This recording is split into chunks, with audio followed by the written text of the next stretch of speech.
Oh, baby. I make it so easy. Little short break there. All we got to do is take a sip of coffee.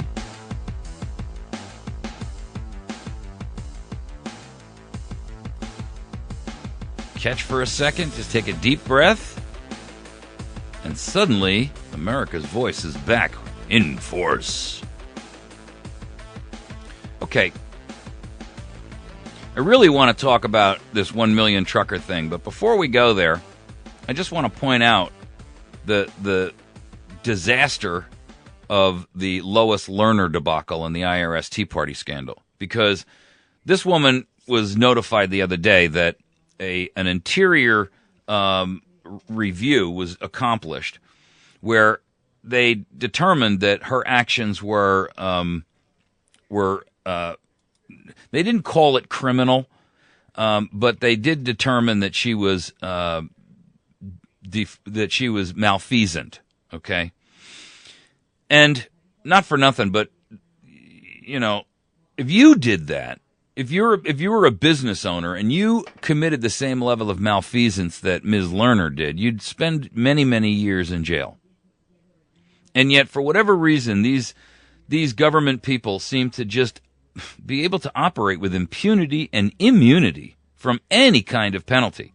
Because knowing that she was about to be fired, she resigned in a counter move that enabled her to keep, you ain't going to believe this, a $50,000 a year pension. And guess who's stuck with that for the rest of her miserable life? We are. She's going to keep her health care. She's going to get $50,000 a year in cash. And by retiring versus waiting to be fired, she keeps it all. Now, I don't know about you, but if you are, if this was a corporation, an industry, a business, no company would tolerate that kind of behavior. They would charge her and then seek civil action to block her from being able to go onto the company's retirement rolls. She's been on paid leave for 3 months. So she's been on a taxpayer staycation. She's a stay-at-home, fully paid, government-funded vacationer. That's called a staycation. And we know for a fact that her focus, her intent, her motives were evil. Without a doubt they were. No one can deny that. I keep hearing these people try to say, the IRS scandal isn't really a scandal. There's nothing to prove that. You know what? You can sit there and try to tell me not to believe my own lion eyes and my own lion ears. But I'm telling you right now, common sense, to use the president's favorite euphemism, tells us that when you have 300 applications by conservatives and 11 applications by progressives, and the progressives all got their exemption certificates, and out of the 300 on the conservative side, only about 11 of them got theirs, and the others are still waiting 3 years later, that there was malice in that decision. I mean, come on. Why are we told not to believe what we all know to be true? If you and I walk outside and the sun is shining and the wind is there's a nice breeze, and I sit there and tell you, listen, don't believe your lion eyes. It's really midnight. One of two things is the truth. I'm a liar, or we're in Alaska. And I don't live in Alaska, and neither do you.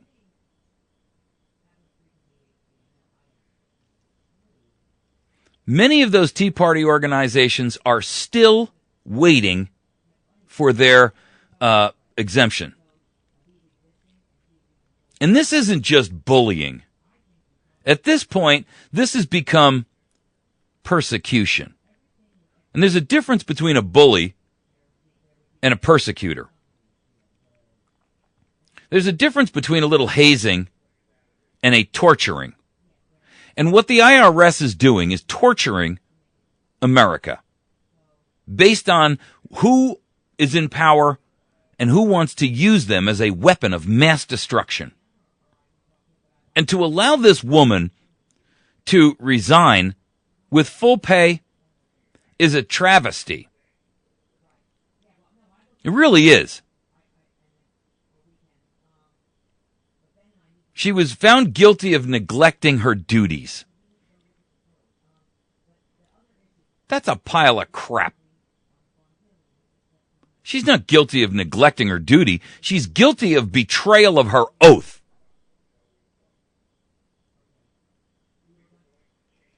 It's like trying to tell me, Hitler was a kind of a violent guy.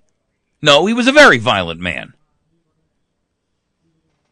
She whiz. I'm so disgusted with how everybody in government gets away with literally murder, and nobody seems willing to stand up and say, I've had enough. People in Washington, D.C. ought to be going over to this woman's house and doing a citizen's arrest.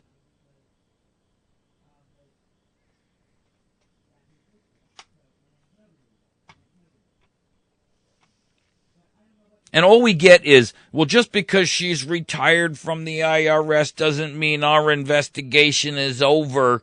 This is Senator Orrin Hatch. Far from it. We're going to continue to look at this. Let me tell you something. Stop looking at it. Supply a special prosecutor and start pulling these people in by subpoena. Make them swear on the Bible, hold them accountable for their actions, throw them in jail, and let's get to the bottom of this.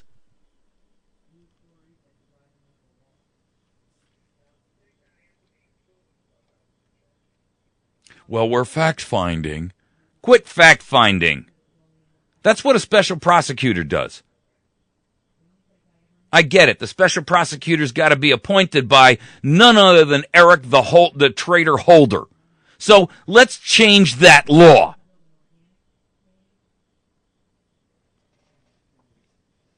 That's a section of government I'd be willing to pay for. An independent body that appoints a prosecutor. Not the sycophantic attorney general who is licking the boots and the butt of President Barack Obama, the traitor and invader and alien in chief, the usurper in chief.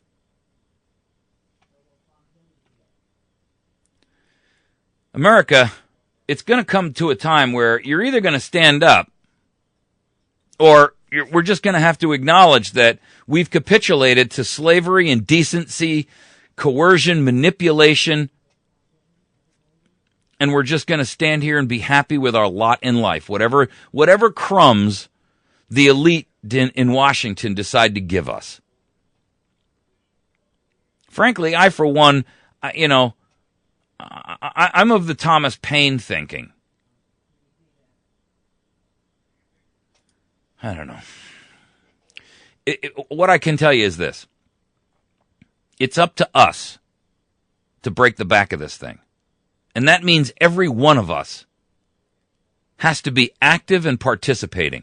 No more time for you to sit on the couch and grit your teeth and be an angry armchair general.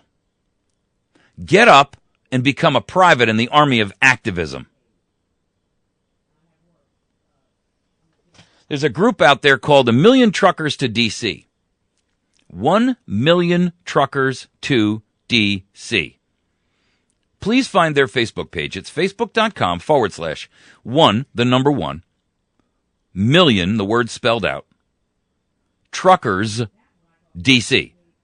Facebook.com/1 million Truckers D.C. You know what they want to do? First of all, they started this page, 2 weeks ago. They got 5,271 likes on it. 2,953 people talking about it. You know what they want to do? They have a plan to have 1 million trucks, 18-wheelers, go into Washington in October 11th through the 13th. That's a weekend. And protest by shutting down D.C. and all commerce in the United States of America. Now, why is that smart? Well, as I've said many, many times, I have put, and I've written articles about this. It's up on our website at americasvoicenow.org. If you want, I can make it really easy for you to find this story that I'm talking about. Go to or just go into a browser and type in the plan to take back America. Place all state and federal capitals under civil disobedience siege. My goodness, this guy's going to get himself arrested. He's crazy. He's an anarchist or something. No, I'm none of the kind. What I am is a patriot who believes that the United States of America has been felled by tyrants, traitors, carpetbaggers, thieves, con men, and slaveholders. I've stated over and over and over, the only way to accomplish this is through massive, peaceful, civil disobedience. Peaceful. No one should be armed. We're not there yet, and our goal should always be to avoid having to whip out the ace in our pocket of the Second Amendment. That's a trump card we never want to play. But in the meantime, the time for us to sit and ponder, make or break, what do we do? Who is going to do something? Who's going to stop this tyranny that's going on around us? Who's going to end the treason going on in Washington and in our state capitals? Well, today all of that ends. No more fear, no more hiding in the shadows. Today you need to stand up and say, I am an American patriot and I will solve this problem. Either that or you have to say, I'm willing to accept that I am a slave. Either you are part of our solution or you are the problem.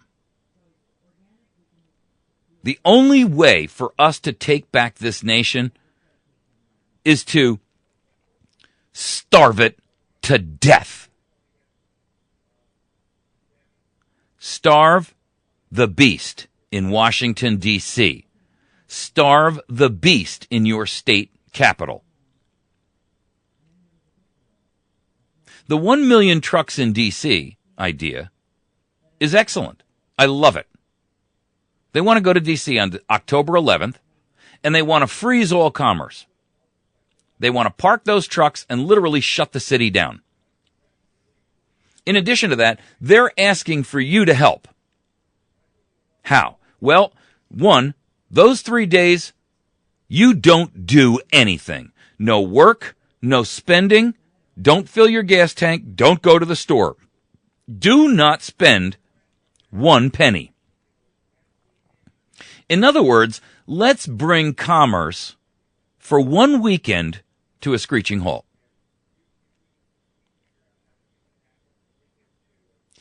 There's a couple of reasons why it makes sense. One, just like the government tests us,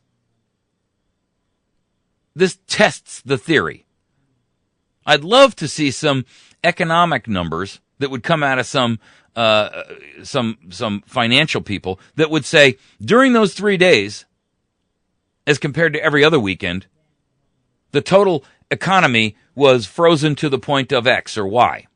I don't know who's going to do that. I don't know who's an actuary who's got the numbers handy to say on an average weekend in October in the past 50 years we've spent X and now this time we spent Y.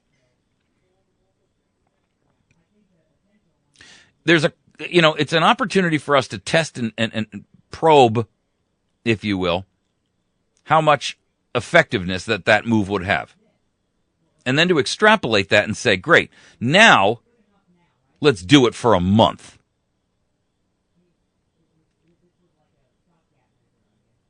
We as a nation, as a people, you as a business owner, you as an independent contractor, you as an employee, as parents, as children, as a family,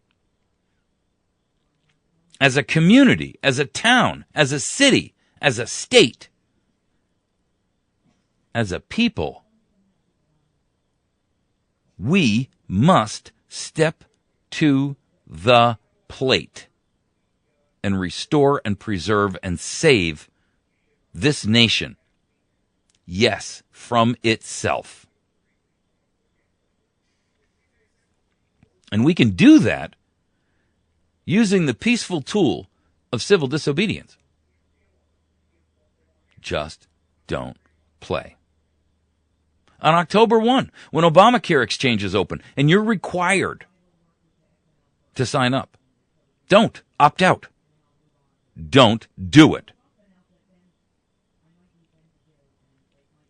I get it. Trying to do this on a one weekend is only a small example. I understand that. But every journey of 1,000 miles starts with a single step. Even in our Revolutionary War in the 1700s, that wasn't something that started on a Wednesday and was capitulated by King George on the following Tuesday. It was years in the making. Just as this grassroots revolution of peaceful civil disobedience has been growing for the past 10 years. The dissatisfaction with where we are financially, the dissatisfaction with the growing surveillance and police state that we are all under the thumb of. This all has taken time to accomplish, to grow, while simultaneously, for the past decade, America has slowly been kind of, rolling around and coming awake. The giant is awakening.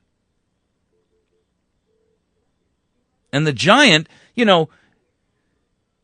doesn't even know its own power. Its own power is what you hold in your pocket every single day. We've got to do something about government. Good. Starve it. These people treat us like slaves. Good. Starve them.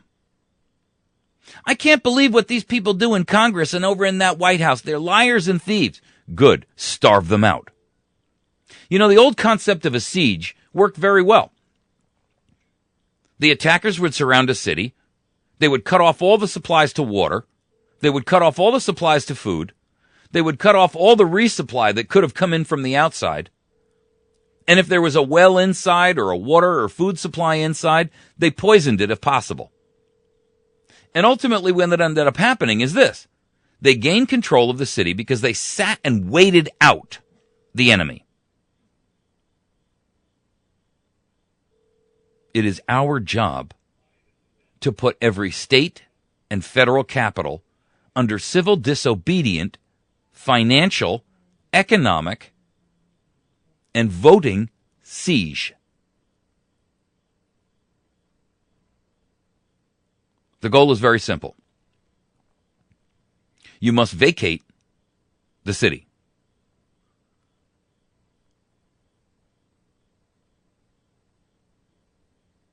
The second issue is we've got to have a constitutional organization, a coalition, if you will, of people prepared to step in place to fill the vacuum, the void. Assuming for argument's sake that we, like the Egyptians, were to, march on our government and demand that they capitulate. The mistake they made is they didn't have a government in place so that when they tossed the bums out, they had new people to put in their place. And a seamless transition occurred. Because the rules and the laws of political physics are very simple. You cannot have a vacuum in leadership. If there is a void that exists for 1 nanosecond, it will be filled by anarchy. Or it will be filled by another tyrant. And that's the problem that Egypt has. That's the problem that Libya had. They didn't have a plan of action, a group, an organization, a coalition of people who are pre-vetted, pre-interviewed, pre-qualified, pre-contracted to step in and fill the void. I've called for the Tea Party, the Constitution Party, the Libertarian Party, and all independent, constitutionally minded citizens, people, parties, groups, organizations, whatever you want to call it, to band together and find, interview, qualify, and vet, pre-vet, qualified individuals who can fill in the role of Congress, the executive, the judiciary, and someone who can run these massive bloated bureaucracies while we unwind them. Yes, we do need to unwind them. All of these administrative agencies that operate completely outside the constitutional framework don't have any existence, legal existence, that they can claim. They need to be unwound. I'm not saying we can't have an EPA. I'm saying that we could have an EPA that would be functional and would be a group of 20 if we went and said, when your corporation pollutes water supplies by dumping raw sewage into the river, you and all of your executive team go to prison. That's the end of it. We're not going to fine you. We're not going to slap you on the wrist. We're going to shut you down. And we're going to put all of you, your entire executive team, including your entire board of directors, in prison. You want to see the pollution stop?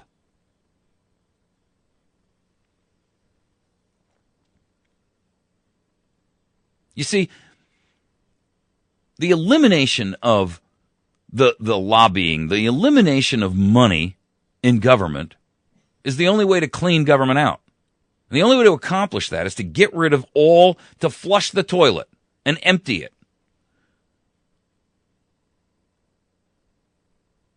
If you were complete, you may not even like this analogy, but I'm going to throw it at you because it's accurate. If all the water was shut off and you hadn't had a drink of water in a week, and you came upon a working toilet, but it had been used by some previous occupant, would you drink that water like that, or would you at least flush it first and then drink? I think you get my point.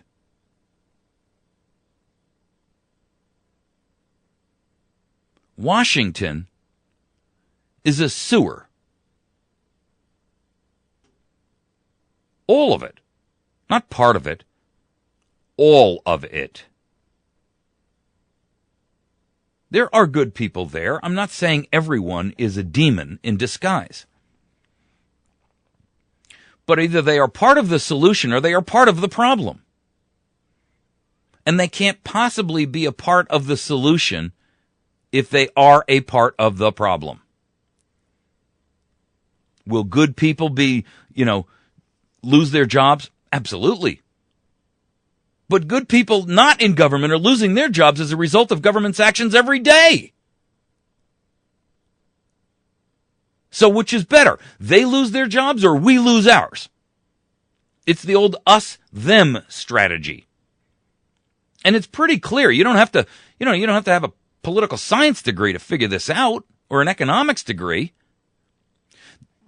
The entire role of government, the employment role, is 20% of our entire national employment. Do you know that? How is it 20% of every employee in the United States of America works for a government?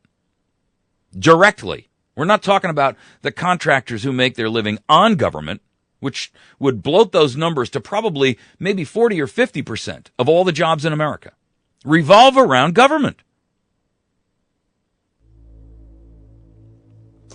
You've been listening to America's Voice Now. I thank you for joining with us today. Please feel free to join with us every day at 8 a.m. Central Time by joining our website. You can go to that at americasvoicenow.org, and you can catch the show live streaming. I gave you some information earlier in the program where you can catch us on YouTube and Facebook and our dial-in phone lines and other radio stations. And listen, folks, it's up to us. I appreciate your joining with us. I appreciate your patriotism. I appreciate your support and your dedication. I appreciate your love for your nation. I appreciate the fact that you're willing to step up and do your part. Join this march. Join this takeover on October. Be a part of it. Have a great day. We'll see you tomorrow morning, bright and early.